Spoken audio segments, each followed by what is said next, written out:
Hello viewers, Namaste. This is Dr. Kavya, fertility expert, 49 Hospitals, Vizag branch. ఈ వీడియోలో మనం fallopian tubes అంటే ఏంటి, ఈ ట్యూబ్ తాలూకా ఇన్ఫెక్షన్ అనేది ఎలాగుంటుంది దాని గురించి తెలుసుకుందాం. జనరల్గా ఆడవాళ్ళకి యూట్రస్ పక్కన 2 ఫెలోపియన్ ట్యూబ్స్ అనేవి ఉంటాయన్నమాట. ఈ ఫెలోపియన్ ట్యూబ్స్ అనేవి ప్రెగ్నెన్సీ రావడానికి వెరీ ఇంపార్టెంట్. ఈ ఫెలోపియన్ ట్యూబ్స్ అనేవి బ్లాక్ అవడానికి మెయిన్ కారణం వచ్చేసి ఇన్ఫెక్షన్ లాగా ఉంటుంది. కొంతమందికి ఏంటి అంటే బ్లాక్ అవడానికి రీజన్ ఫ్యామిలీ ప్లానింగ్ ఆపరేషన్స్ చేయించుకోవడము ద్వారా పర్మనెంట్ బ్లాక్ అనేది అవుతుందన్నమాట. సో ఫెలోపియన్ ట్యూబ్స్ బ్లాక్ అనేది ఎలా తెలుస్తుంది, బ్లాక్ ఉంటే ఎటువంటి సిమ్టమ్స్ ఉంటే భయపడాల్సిన అవసరం అనేది ఉంటుంది, దాని గురించి చెప్పుకుందాం. జనరల్లీ మనం గమనించుకోవాల్సింది, మనం డైలీ యాక్టివిటీస్లో ఏంటి అంటే విపరీతమైన వైట్ డిశ్చార్జ్, స్మెల్ రావడం కానీ, ఇచ్చింగ్ ఉండడము, కలర్ ఆఫ్ ద డిశ్చార్జ్ చేయించడం. చాలామందికి వైట్ డిశ్చార్జ్ అనేది ఎక్కువ అవడం కూడా నార్మల్ ఉంటుంది, కానీ కలర్ చేంజెస్, గ్రీన్ కలర్ కానీ, ఎల్లో కలర్ కానీ, చిన్న డార్క్ రెడ్ కలర్లో కానీ అట్లాంటివి ఏమైనా వస్తుంది అంటే మాత్రము వెజైనాలో ఇన్ఫెక్షన్ ఉంది అని అర్థం అనమాట. ఎప్పుడైనా సరే వెజైనల్ ఇన్ఫెక్షన్ ఉన్నప్పుడు ఏం జరుగుతుంది అంటే అదే ఇన్ఫెక్షన్ యూట్రస్ లోపల దాకా ప్రవేశపడుతుంది. ఈ లోపలికి ఎప్పుడైతే ఇన్ఫెక్షన్ అనేది అవుతుందో ఈ యూట్రస్ లోపల ఇన్ఫెక్షన్ అనేది స్టార్ట్ అవుతుంది అనమాట. సో దానికి తాలూకా కనెక్షన్ వచ్చేసి ఫెలోపియన్ ట్యూబ్స్.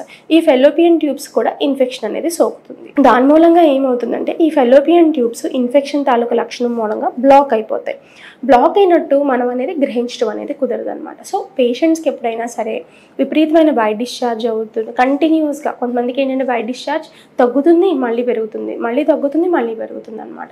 అట్లాంటి కండిషన్స్ ఏమైనా ఉంటే మాత్రం చూపించుకోవాలి. అలాగే ఎనీ అదర్ సిమ్టమ్స్ ముందే తెలుసుకోవచ్చా అంటే, ఒకటి భార్యాభర్తలు కలిసినప్పుడు విపరీతమైన పెయిన్ ఉంటుంది. అదేంటంటే చాలామంది ఆడవాళ్ళు సిగ్గుపట్టడం మూలంగా డాక్టర్ దగ్గరికి వచ్చి చెప్పుకోరు. ఆ కండిషన్లో కూడా ఇన్ఫెక్షన్ని మనం ఐడెంటిఫై చేయొచ్చు. థర్డ్ కండిషన్ వచ్చేసి పీరియడ్ టైంలో విపరీతమైన పెయిన్, నార్మల్ పెయిన్తో కన్నా అంటే ఇంకా తట్టుకోలేకుండా మెడిసిన్స్ వేసుకోవడము అట్లా చేస్తుంది, ఇంకా విపరీతమైన పెయిన్ వస్తుంది అనమాట. సో ఈ మెయిన్ సిమ్టమ్స్ అనేవి మీకు ఉన్నట్లయితే సో ఫెలోపియన్ ట్యూబ్స్ డ్యామేజ్ అవ్వకుండా ఉండడానికి ట్రీట్మెంట్ అనేది ఉంటుందన్నమాట. సో ఇట్లాంటి సిమ్టమ్స్ ఉన్నప్పుడు డాక్టర్ దగ్గరికి వెళ్ళినట్లయితే ఈ సిమ్టమ్స్తో పాటు మేము కొన్ని టెస్ట్లు చేయడం అనేది జరుగుతుంది. అంటే vaginal infection related to bacterial test, వాటికి సంబంధించిన క్యాండిడియాసిస్ ఫంగల్ టెస్ట్ మనం చేయించడం అనేది జరుగుతుంది అనమాట.